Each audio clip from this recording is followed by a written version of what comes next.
ಹರೇ ಶ್ರೀನಿವಾಸ ಹರಿ ಶ್ರೀಂ ಶ್ರೀ ಗುರುಭ್ಯೋ ನಮಃ. ಇವತ್ತು ನಾರಾಯಣ ಪಂಜರದಿಂದ ನಾವು 20, 21 ಮತ್ತು 22 ಈ ನುಡಿಯ ಅರ್ಥಚಿಂತನೆಯನ್ನು ಮಾಡ್ತಾ ಹೋಗೋಣ. ಎಷ್ಟು ಶ್ರೀ ಹರಿವಾಯು ಗುರುಗಳು ನುಡಿಸ್ತಾರೋ ಅಷ್ಟು ಚಿಂತನೆಯನ್ನು ನೋಡ್ತಾ ಹೋಗೋಣ. ಈ 20ನೇ ನುಡಿ ಹೀಗಿದೆ: ಅಭಿಮನ್ಯುನಾತ್ಮಜನ ಬಸುರೊಳಗೆ ಸಲಹಿದೆಯೋ ನಾರಾಯಣ ನಮೋ ನಾರಾಯಣ. ಅಭಯದಲ್ಲಿ ಪಾಂಡವರ ಸಂತತಿಯ ಬೆಳೆಸಿದೆಯೋ ನಾರಾಯಣ ನಮೋ ನಾರಾಯಣ. ಇಲ್ಲಿ ಅಭಿಮನ್ಯುವಿನ ಪುತ್ರನಾದ ಪರೀಕ್ಷಿತ, ಆ ಪರೀಕ್ಷಿತ ರಾಜನ ಒಂದು ರಕ್ಷಣೆಯನ್ನು ಮಾಡ್ತಾನೆ ಭಗವಂತ. ಅದರ ಒಂದು ಅರ್ಥಚಿಂತನೆ, ಅದರ ಒಂದು ಚಿಂತನೆಯನ್ನು ಹೇಳ್ತಾ ಇದ್ದಾರೆ. ಹೇಗೆ ಕೃಷ್ಣ ರಕ್ಷಣೆಯನ್ನು ಮಾಡ್ದ ಅಂತ ಹೇಳಿ ನೋಡಿ. ಪರೀಕ್ಷಿತನಿಗೆ ಗರ್ಭದಲ್ಲಿ ಇರುವಾಗಲೇ ಆ ಒಂದು ಶಿಶು ಒಳಗಡೆ ಇರುವಾಗಲೇ ಒಂದು ವೇಗವಾದಂಥ ಒಂದು ಬೆಂಕಿ ಅವನನ್ನು ಸುಡ್ಲಿಕ್ಕಾಗಿ ಬಂದಾಗ ಒಂದು ಶಕ್ತಿಯನ್ನು ಭಗವಂತ ಶಂಖ ಚಕ್ರ ಗದಾ ಪದ್ಮಗಳಿಂದ ಆ ರಕ್ಷಣೆಯನ್ನು ಮಾಡ್ತಾ ಆ ತಡೆಯೋದನ್ನು ಪರೀಕ್ಷಿತ ನೋಡ್ತಾನೆ. ಆ ಗರ್ಭದಲ್ಲಿ ಅಂಥ ಒಂದು ಗರ್ಭದಲ್ಲಿ ಆ ಒಂದು ದೃಶ್ಯವನ್ನು ಆ ಪರೀಕ್ಷಿತ ನೋಡಿರ್ತಾನೆ. ಅಂಥ ಒಂದು ಪಾಂಡವರ ವಂಶವನ್ನು ನಿರ್ವಂಶ ಮಾಡಬೇಕು ಅಂತ ಹೇಳಿ ಆ ದುರ್ಯೋಧನ ಎಲ್ಲ ಯುದ್ಧ ಆಗುತ್ತೆ. ಆ ಕುರುಕ್ಷೇತ್ರ ಯುದ್ಧ ಆದ ಮೇಲೆ ಇನ್ನೇನು ಧರ್ಮರಾಜ ಆ ಒಂದು ಪಟ್ಟಾಭಿಷೇಕ ಮಾಡಿಸಿಕೊಂಡು ಎಲ್ಲ ಒಂದು ಅಶ್ವಮೇಧ ಯಾಗವನ್ನು ಮಾಡಿ ಆ ಪಟ್ಟಾಭಿಷೇಕ ಆದ ಮೇಲೆ ಆ ಎಲ್ಲವನ್ನು ಇನ್ನೇನು ರಾಜ್ಯವನ್ನು ಆಳಬೇಕು ಅನ್ನೋ ಒಂದು ಎಲ್ಲ ಒಂದು ಕೃಷ್ಣನಿಂದ ಎಲ್ಲ ಸಹಾಯವನ್ನು ಪಡೆದು ಆ ಒಂದು ರಕ್ಷಣೆಯನ್ನು ಪಡೆದು ಆ ಕುರುಕ್ಷೇತ್ರ ಯುದ್ಧ ಆದ ಮೇಲೆ ಪಟ್ಟಾಭಿಷೇಕ ಮಾಡಿಸಿಕೊಂಡು ಪಾಂಡವರಿಂದ ಪ್ರತಿಯೊಬ್ಬರಿಂದನೂ 3 ಪಟ್ಟು ದಕ್ಷಿಣೆಗಳನ್ನು ತಗೊಂಡು ಒಂದು ಕೂಡಿದ ವೈಭವದ ಒಂದು ಅಶ್ವಮೇಧ ಯಾಗಗಳನ್ನು ಮಾಡಿ ಕೃಷ್ಣ ಅಲ್ಲಿ ದ್ವಾರಕೆಗೆ ಹೊರಟ ಸಂದರ್ಭದಲ್ಲಿ ಓಡಿ ಬಂದಂಥ, ಅಂದರೆ ಆ ಉತ್ತರೆ, ಅಭಿಮನ್ಯುವ ಪತ್ನಿ ಉತ್ತರೆ ಓಡಿ ಬರ್ತಾಳೆ. ಕೃಷ್ಣ ರಕ್ಷಣೆ ಮಾಡು, ಯಾವುದೋ ಒಂದು ಬೆಂಕಿಯ ಒಂದು ಉಂಡೆ, ಆ ಕಾದ ಕಬ್ಬಿಣದ ಬಾಣ ಅಂದರೆ ಒಂದು ಬೆಂಕಿಯ ಇದು ನನ್ನ ಹತ್ರ ಬರ್ತಾ ಇದೆ, ನನ್ನ ಒಂದು ಮಗುವನ್ನು ಸಾಯಿಸ್ಲಿಕ್ಕಾಗಿ ಹೊಟ್ಟೆಯಲ್ಲಿ ಅಂತ ಹೇಳಿ. ಆಗ ಇಲ್ಲಿ ನಡೆದಂಥ ಒಂದು ಕತೆ ಏನು ಅಂತ ಹೇಳಿದ್ರೆ, ಆ ದುರ್ಯೋಧನ ಸಾಯುವ ಒಂದು ಸಮಯದಲ್ಲಿ ನಾನು ಸತ್ತರೂ ಪರವಾಗಿಲ್ಲ, ಪಾಂಡವರ ವಂಶ ಉದ್ಧಾರ ಆಗಬಾರ್ದು, ಪಾಂಡವರ ವಂಶ ಆಳಬಾರ್ದು ಈ ರಾಜ್ಯವನ್ನು ಅಂತ ಹೇಳಿ ಅಶ್ವತ್ಥಾಮನನ್ನು ಕೇಳ್ಕೊಳ್ತಾನೆ. ಆಗ ಅಶ್ವತ್ಥಾಮ ಆ ಒಂದು ಭ್ರೂಣ ಹತ್ಯೆಯನ್ನು ಮಾಡು ಅಂತ ಹೇಳಿ ದುರ್ಯೋಧನ ಕೇಳ್ಕೊಂಡಾಗ ಸರಿ ಅಂತ ಹೇಳ್ತಾನೆ ಅಶ್ವತ್ಥಾಮ. ಅದೇ ರೀತಿ ಇನ್ನೊಂದು ಕೋರಿಕೆಯನ್ನು ದುರ್ಯೋಧನ ಕೇಳ್ತಾನೆ. ಏನು ಅಂತ ಹೇಳಿದ್ರೆ, ನನ್ನ ವಂಶದಲ್ಲಿ ನೀನು ಒಂದು ನಿಯೋಗ ಪದ್ಧತಿ ಅಂತ ಹೇಳ್ತಾರೆ, ಆ ನಿಯೋಗ ಪದ್ಧತಿಯಲ್ಲಿ ನನ್ನ ಹೆಂಡತಿಯಲ್ಲಿ ಮಗು ಆಗಬೇಕು ಅಂತ ಕೇಳ್ಕೊಂಡಾಗ ಅಶ್ವತ್ಥಾಮ ಸರಿ ಅಂದಾಗ ಆ ಕ್ಷಣದಲ್ಲೇ ಆ ಒಂದು ಅಂದರೆ ಆ ಒಂದು ಅಶ್ವತ್ಥಾಮರಿಗೆ ಆ ಶಕ್ತಿ ಹೊರಟೋಗುತ್ತೆ, ಬ್ರಾಹ್ಮಣತ್ವದ ಒಂದು ಶಕ್ತಿ ಹೋಗುತ್ತೆ ಅಂತ ಹೇಳಿ ತಿಳಿಸ್ಕೊಡ್ತಾರೆ. ಆಗ ಏನು ಮಾಡ್ತಾನೆ ಈ ಅಶ್ವತ್ಥಾಮ, ಹೇಳ್ತಾರೆ ವೇದವ್ಯಾಸ ದೇವರು, ಈ ಕಡೆ ಕೃಷ್ಣ ಎಲ್ಲ ಹೇಳ್ತಾರೆ ಬ್ರಹ್ಮಾಸ್ತ್ರವನ್ನು ಉಪಯೋಗ ಮಾಡಬೇಡ ಅಂತ ಹೇಳ್ತಾರೆ. ಆಗ ಕೇಳಲ್ಲ ಅಶ್ವತ್ಥಾಮ, ನನ್ನ ತಂದೆಯನ್ನು ಒಂದು ಮೋಸ ಮಾಡಿ ಹತ ಮಾಡಿರುವಂಥ ಇವರಿಗೆ ನಾನು ಖಂಡಿತ ಆ ಸೇಡನ್ನು ತೀರಿಸ್ಕೊಳ್ತೀನಿ, ಆ ಭ್ರೂಣ ಹತ್ಯೆ ಮಾಡಬೇಡ ಅಂತ ಕೃಷ್ಣ ಕೇಳ್ತಾನೆ. ಆ ಭ್ರೂಣ ಹತ್ಯೆ ಅನ್ನೋದು ಮಹಾಪಾಪ, ಮಾಡಬೇಡ ಅಂತ ಕೇಳ್ಕೊಂಡಾಗ ಕೂಡ ಕೇಳದೆ ಆ ಬ್ರಹ್ಮಾಸ್ತ್ರವನ್ನು ಬಿಡ್ತಾನೆ. ಆ ಬ್ರಹ್ಮಾಸ್ತ್ರ ಏನಾಗುತ್ತೆ, ಆ ಮಗುವ ಒಳಗಡೆ ಹೋಗಿ ಆ ಮಗುವನ್ನು ಕೊಲ್ಲಿಕ್ಕಾಗಿ ಆ 9 ತಿಂಗಳ ಕಾಲ ಭಗವಂತ ರಕ್ಷಣೆಯನ್ನು ಮಾಡ್ತಾನೆ. ಆ ಗರ್ಭದಲ್ಲಿ, ಆ ಉತ್ತರೆಯ ಗರ್ಭದಲ್ಲಿ 9 ತಿಂಗಳ ಕಾಲ ಪರಿಪರಿಯಾಗಿ ರಕ್ಷಣೆಯನ್ನು ಕೊಡ್ತಾನೆ. ಅದಕ್ಕೆ ಪರೀಕ್ಷಿತ ಅಂತ ಹೇಳ್ತಾರೆ. ಪರಿಪರಿಯಾಗಿ ರಕ್ಷಣೆಯನ್ನು ಮಾಡ್ತಾನೆ ಭಗವಂತ. ಎಲ್ಲ ಕಡೆಯಿಂದ, ಯಾವ ಕಡೆ ಅದು ಆ ಬೆಂಕಿಯ ಒಂದು ಕಿಡಿ ಹೋಗ್ತಾ ಇದೆಯೋ ಆ ಎಲ್ಲ ಕಡೆ ಅದನ್ನು ಶಂಖ ಚಕ್ರ ಗದಾ ಪದ್ಮಗಳಿಂದ ರಕ್ಷಣೆಯನ್ನು ಮಾಡುವಂಥ ಆ ಗರ್ಭದಲ್ಲಿ ನೋಡ್ತಾನೆ. ಆದರೆ ಏನಾಗುತ್ತೆ, ಆ ಗರ್ಭದಿಂದ ಇನ್ನೇನು ಆ ಒಂದು ಪ್ರಸವ ಆಗಬೇಕು ಅನ್ನೋವಾಗ ಆ ಒಂದು ಅಸ್ತ್ರ ಆ ಮಗುವಿಗೆ ತಾಕತ್ತೆ, ಆ ಮರಣ ಹೊಂದ್ಬಿಡುತ್ತೆ. ಆ ಮಗು ಸತ್ತು ಹುಟ್ಟಿದೆ. ಆಗ ಇಲ್ಲಿ ಕುಂತಿ ಎಲ್ಲರೂ, ಧರ್ಮರಾಜ ಎಲ್ಲರೂ ಕೃಷ್ಣನ ಓಡಿಕೊಂಡು ಕೇಳ್ತಾ ಬರ್ತಾರೆ, ಕೃಷ್ಣನನ್ನು ಕೇಳ್ಕೊಂಡು ಬರ್ತಾರೆ. ಏನು ಅಂತ ಹೇಳಿದ್ರೆ, ಈ ಥರ ಆಗಿದೆ ಮಗುಗೆ, ಏನು ಮಾಡೋದು ಅಂತ ಹೇಳಿ ಓಡಿ ಬಂದಾಗ ಆಗ ಅಶ್ವತ್ಥಾಮಗೆ ಹೇಳಿರ್ತಾನೆ ಕೃಷ್ಣ, ಆ ಭ್ರೂಣ ಹತ್ಯೆ ಮಾಡಬೇಡ, ನೀನು ಜಯಿಸ್ತೀಯೋ ನಾನು ಜಯಿಸ್ತೀನೋ ನೋಡೋಣ ಅಂತ ಕೃಷ್ಣ. ನಾನು ಆ ಮಗು ಈ ಪಾಂಡವರ ಒಂದು ರಕ್ಷಣೆ ಮಾಡೇ ಮಾಡ್ತೀನಿ, ಆ ಅಭಿವೃದ್ಧಿ ಆಗೇ ಆಗುತ್ತೆ, ಆ ರಕ್ಷಣೆ ನಾನೇ ನಿಂತು ಮಾಡ್ತೀನಿ ಅಂತ ಕೃಷ್ಣ ಹೇಳಿರ್ತಾನೆ ಅಶ್ವತ್ಥಾಮಗೆ. ಆವಾಗ ಆ ಒಂದು ಅಸ್ತ್ರ ಆ ಗರ್ಭದಿಂದ ಆ ಮಗು ಬಂದಿದ ತಕ್ಷಣ ಹೊಡೆಯುತ್ತೆ ಆ ಅಸ್ತ್ರ, ಆ ಮಗು ಮರಣವನ್ನು ಹೊಂದುತ್ತೆ. ಆಗ ಆ ಕೃಷ್ಣ ಬಂದು ಆ ಮಗುವಿನ ಸ್ಪರ್ಶವನ್ನು ಮಾಡ್ತಾನೆ. ಆ ಸ್ಪರ್ಶವನ್ನು ಮಾಡಿದ ತಕ್ಷಣ ಆ ಪರೀಕ್ಷಿತ ರಾಜ ಬಹಳ ಆ ಮಗು ಚೆನ್ನಾಗಿ ಉಸಿರಾಡ್ತಾ ಆ ಒಂದು ಲವಲವಿಕೆಯಿಂದ ಕಾಣುತ್ತೆ. ಅಲ್ಲಿ ಆ ಎಲ್ಲ ಜ್ಯೋತಿಷ್ಯರು ಅಲ್ಲಿ ಹೇಳಿರ್ತಾರೆ, ಭವಿಷ್ಯವನ್ನು ಹೇಳಿರ್ತಾರೆ. ತುಂಬ ಒಂದು ಅದ್ಭುತವಾದಂಥ ರಾಜ, ಪಾಂಡವರ ವಂಶವನ್ನು ಉದ್ಧಾರ ಮಾಡುವಂಥ ರಾಜನಾಗ್ತಾನೆ, ಆ ಹೆಸರನ್ನು ಕೀರ್ತಿಯನ್ನು ಬೆಳೆಸೋವಂಥ ರಾಜ ಆಗ್ತಾನೆ ಪರೀಕ್ಷಿತ ಅಂತ ಹೇಳಿ ಆ ಭವಿಷ್ಯವನ್ನು ನುಡಿದಿರ್ತಾರೆ.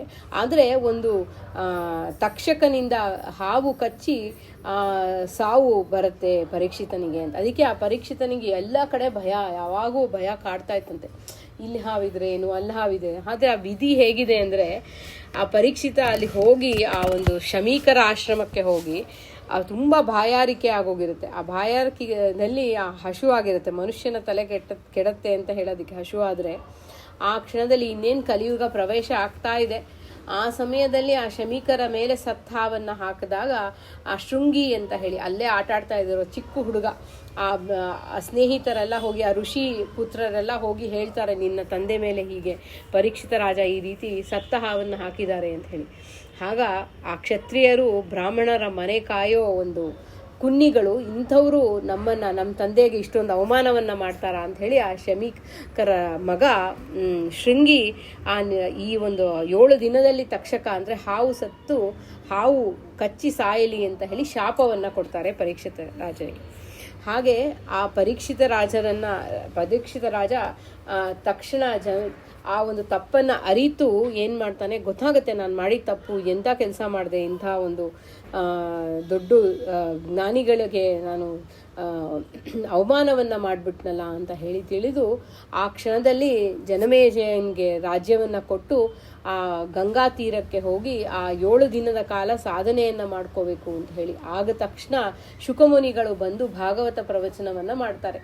ಹಾಗೆ ಆ ಒಂದು ಅಭಿಮನ್ಯು ಅಂದರೆ ಆ ಮಗುವನ್ನು ಅಭಿಮನ್ಯುನಾತ್ಮಜನ ಮಗನನ್ನು ಬಸುರೊಳಗೆ ಸಲಹಿದೆಯೋ, ರಕ್ಷಣೆಯನ್ನು ಮಾಡಿದ್ಯಾ ಅಂಥ ಕೃಷ್ಣ ನೀನು ಯಾರೂ ಅಲ್ಲ, ನಾರಾಯಣ, ನಮೋ ನಾರಾಯಣ, ಅಭಿನ್ನನಾದಂಥ ನಾರಾಯಣ, ಅಭಯದಲ್ಲಿ ಪಾಂಡವರ ಸಂತತಿಯ ಬೆಳೆಸಿದೆಯೋ ನಾರಾಯಣ. ಆ ಮಗು ಸತ್ತಾಗ ಅಭಯದಿಂದ ಚೆನ್ನಾಗಿ ಹಸ್ತದಿಂದ ಬಹಳ ಒಂದು ಮುಟ್ಟಿದ ತಕ್ಷಣ ಆ ಮಗುಗೆ ಒಳ್ಳೆ ಜೀವ ಬಂದು ಸುಂದರವಾದಂಥ ಆ ಮಗು 36 ವರ್ಷಕ್ಕೆ ಪರೀಕ್ಷಿತ ರಾಜನಿಗೆ ನೋಡಿ 72 ವರ್ಷ ಆಗಿರುತ್ತೆ ಧರ್ಮರಾಜನಿಗೆ. ಈ ಒಂದು ಯುದ್ಧ ಆದಾಗ ಆ ರಾಜ್ಯವನ್ನು ಪಡೆದಾಗ ಅದಾದ ಮೇಲೆ ಸುಮಾರು 36 ವರ್ಷಗಳ ಕಾಲ ಧರ್ಮರಾಜ ಆ ರಾಜ್ಯವನ್ನು ಆಳಿ ಆಮೇಲೆ ಆ ಪರೀಕ್ಷಿತ ರಾಜನಿಗೆ ರಾಜ್ಯವನ್ನು ಕೊಟ್ಟಾಗ ಸುಮಾರು ಒಂದು 32-36 ವರ್ಷ ಆಗಿರುತ್ತೆ ಪರೀಕ್ಷಿತ ರಾಜ. ಅದಾದ ಮೇಲೆ 36 ವರ್ಷ ಆ ಪರೀಕ್ಷಿತ ರಾಜ ಆಳಿ ಆಮೇಲೆ 60 ವರ್ಷ ದಾಟದ ಮೇಲೆ ಈ ಶಾಪವನ್ನು ಪಡೆದು ತಕ್ಷಕ ಬಂದು ಕಚ್ಚಿ ಮರಣವನ್ನು ಹೊಂದುವಂಥ ಒಂದು ಸಂದರ್ಭ. ಹೀಗೆ ಆ ಒಂದು ಅಷ್ಟುವರೆಗೂ ರಕ್ಷಣೆಯನ್ನು ಮಾಡಿರೋದು ಯಾರು ಅಂದರೆ ಕೃಷ್ಣ. ಆ ಕೃಷ್ಣ ರಕ್ಷಣೆಯನ್ನು ಮಾಡಿ ಅಶ್ವತ್ಥಾಮರಿಗೆ ಹೇಳಿರ್ತಾನೆ, ನಾನು ರಕ್ಷಣೆ ಮಾಡೇ ಮಾಡ್ತೀನಿ, ಪಾಂಡವರ ಜೊತೆ ಯಾವಾಗೂ ಇದ್ದೇ ಇರ್ತೀನಿ ಅಂತ ಹೇಳಿ. ಹಾಗೆ ಆ ರಕ್ಷಣೆಯನ್ನು ಕೊಟ್ಟು ಅಭಯದಲ್ಲಿ ಪಾಂಡವರ ಸಂತತಿಯ ಬೆಳೆಸಿದೆಯೋ ನಾರಾಯಣ, ನಮೋ ನಾರಾಯಣ ಅಂತ ಹೇಳಿ ಈ ಸುಂದರವಾದಂಥ 20ನೇ ನುಡಿಯಲ್ಲಿ ಇಷ್ಟು ಚಿಂತನೆಯನ್ನು ಕೊಡ್ತಾರೆ. 21ನೇ ನುಡಿ, ಗರುಡ ಗಂಧರ್ವ ಕಿನ್ನರ ಗೀತ ಸಂಪ್ರೀತ ನಾರಾಯಣ ನಮೋ ನಾರಾಯಣ.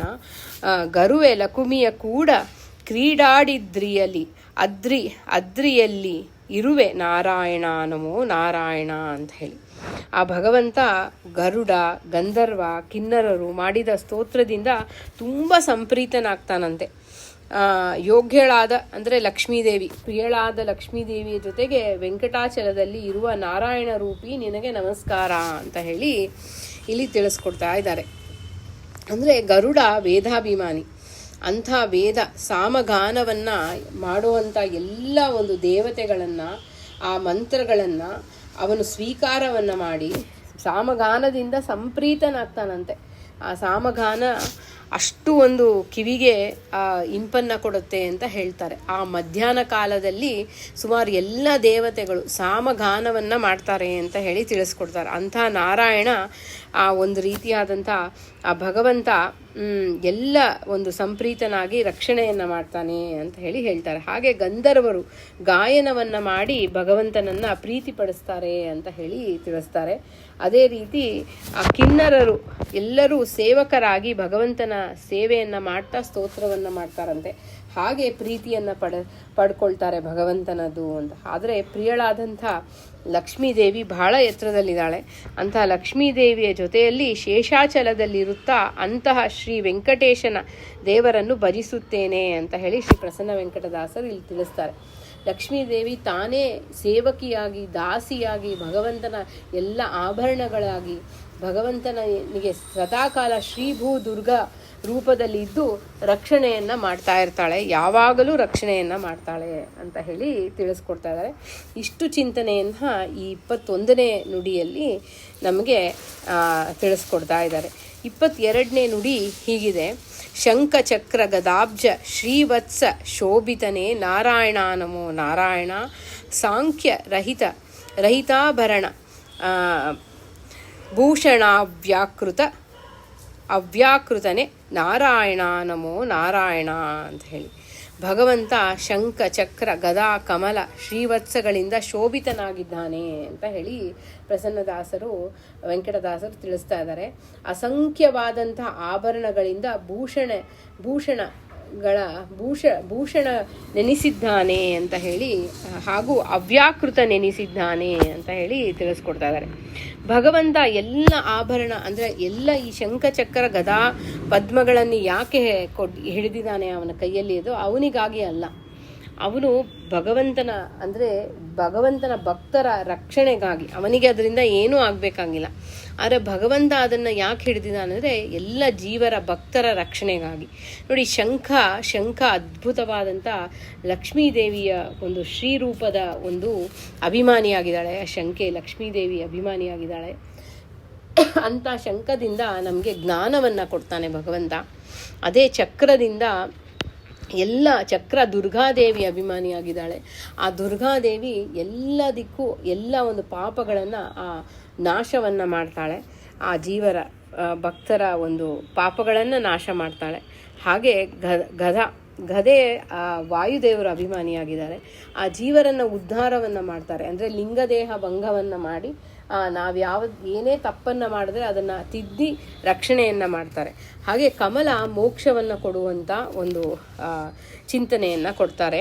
ಹಾಗೆ ಶ್ರೀವತ್ಸಗಳಿಂದ ಶೋಭಿತನಾಗಿದೆ. ಶ್ರೀವತ್ಸ ಅವನ ಎದೆಯ ಮೇಲೆ ಲಕ್ಷ್ಮೀದೇವಿ ಯಾವಾಗೂ ವಾಸಳಾಗಿರ್ತಾಳೆ.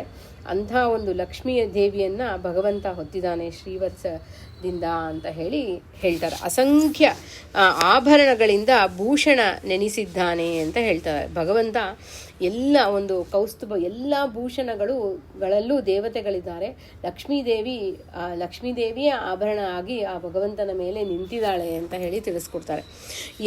ಯಾವ ರೀತಿಯಾದಂತಹ ಆಭರಣಗಳು ಅಂದರೆ ಕೌಸ್ತುಭ ಹಾಕಿದ್ದಾನೆ, ಕಿವಿಯಲ್ಲಿ ಕುಂಡಲ, ಕೈಯಲ್ಲಿ ಖಡ್ಗ, ಆಮೇಲೆ ಭುಜದಲ್ಲಿ ಆಭರಣ, ಆಮೇಲೆ ಎಲ್ಲ ರೀತಿಯಾದಂಥ ಆಭರಣಗಳು ಹಾಕಿದ್ದಾನೆ ಭಗವಂತ. ಅಂದರೆ ವಲಯ, ಕೇಯೂರ, ನೂಪುರ ಇತ್ಯಾದಿ ಆಭರಣಗಳಿಂದ ಭೂಷಿತವಾದಂಥ ಮೂರ್ತಿಯೇ ಕಲ್ಯಾಣ ಗುಣಗಳ ರಾಶಿಯಾಗಿದ್ದಾನೆ ಭಗವಂತ.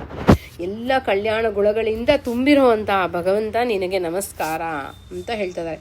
ಭಗವಂತ ಈ ಅಭ್ಯಾಕೃತ ಆಕಾಶವನ್ನು ತನ್ನ ಅಧೀನದಲ್ಲಿ ಇಟ್ಟಿರೋದ್ರಿಂದ ಅವನೇ ಎಲ್ಲವನ್ನೂ ಅವನ ಅಧೀನದಲ್ಲಿ ಇಟ್ಕೊಂಡಿದ್ದಾನೆ. ಅದರಿಂದನೇ ಅವನಿಗೆ ಅವ್ಯಾಕೃತನೆಂದು ಹೆಸರಿದೆ ಅಂತ ಹೇಳಿ ತಿಳಿಸ್ಕೊಡ್ತಾರೆ. ಅವ್ಯಾಕೃತ ಆಕಾಶ ಈ ರೀತಿ ಭಗವಂತ ಶಂಕರ ಚಕ್ರ ಗದಾಬ್ಜ ಶ್ರೀವತ್ಸ ಶೋಭಿತನೇ ನಾರಾಯಣ ನಮೋ ನಾರಾಯಣ ಸಂಖ್ಯ ರಹಿತಾಭರಣ ಕೃತನೇ ನಾರಾಯಣ ನಮೋ ನಾರಾಯಣ ಅಂತ ಹೇಳಿ ಇಷ್ಟು ಚಿಂತನೆಯನ್ನು 20, 21, 22 ಇಷ್ಟು ನುಡಿಯಲ್ಲಿ ಇಷ್ಟು ಅರ್ಥ ಚಿಂತನೆಯನ್ನು ಹೇಳ್ತಾ ಇದ್ದಾರೆ. ಸುಂದರವಾಗಿದೆ ಭಗವಂತನ ಆಭರಣದ ಚಿಂತನೆ, ಭಗವಂತನ ಪಾದದ ಚಿಂತನೆ, ಒಂದು ಬಲಪಾದ ಜ್ಞಾನ, ಎಡಪಾದ ಆನಂದ, ಹೀಗೆ ಜ್ಞಾನಾನಂದವಾದಂಥ ಪಾದದ ಚಿಂತನೆಯನ್ನು ಮಾಡ್ತಾ ಭಗವಂತ ನಮ್ಮನ್ನು ಅವನ ಎಲ್ಲ ಒಂದು ಅವಯವಗಳನ್ನು ಒಂದೊಂದು ಅವಯವಗಳನ್ನು ಚಿಂತನೆಯನ್ನು ಮಾಡ್ತಾ ಹೋದಷ್ಟು ನಮಗೆ ಜ್ಞಾನ ಅಭಿವೃದ್ಧಿ ಆಗುತ್ತೆ, ರಕ್ಷಣೆಯನ್ನು ಮಾಡ್ತಾ ಹೋಗ್ತಾನೆ ಅಂತ ಹೇಳಿ ಆ ಎಲ್ಲ ಆಭರಣಗಳು ಅಂದರೆ ಆಭರಣ, ಆಮೇಲೆ ಅವನ ಒಂದು ಕೈಯಲ್ಲಿರುವಂಥ ಶಂಖ ಚಕ್ರ ಗದಾ ಪದ್ಮಗಳ ಚಿಂತನೆ ಮಾಡೋದ್ರಿಂದ ನಮಗೆ ಭಗವಂತ ಅಭಯ ಅಂದರೆ ಎಲ್ಲ ರೀತಿಯಾದಂಥ ಭಯಗಳನ್ನು ಹೋಗಲಾಡಿಸಿ ಈ ಸಂಸಾರದಲ್ಲಿ ಇರುವಂಥ ದುಃಖ ಎಲ್ಲ ನಾಶ ಮಾಡಿ, ಪಾಪಗಳನ್ನು ನಾಶ ಮಾಡಿ ರಕ್ಷಣೆಯನ್ನು ಮಾಡ್ತಾನೆ ಅಂತ ಹೇಳಿ ಇಷ್ಟು ಚಿಂತನೆಯನ್ನು ನಮಗೆ ಪ್ರಸನ್ನ ವೆಂಕಟದಾಸರು ಈ ಒಂದು ನುಡಿಯಲ್ಲಿ ತಿಳಿಸ್ತಾ ಇದ್ದಾರೆ. ಇದನ್ನು ಸಮರ್ಪಣೆಯನ್ನು ಮಾಡೋಣ. ಭಾರತೀಯ ಮುಖ್ಯ ಪ್ರಾಣ ಅಂತರ್ಗತ ಬಿಂಬಮೂರ್ತಿ ಪ್ರೇರಣಾ ಬಿಂಬಮೂರ್ತಿ ಪ್ರೀತ್ಯರ್ಥಂ ಶ್ರೀಕೃಷ್ಣಾರ್ಪಣ ಮಸ್ತು. ಹರೇ ಶ್ರೀನಿವಾಸ.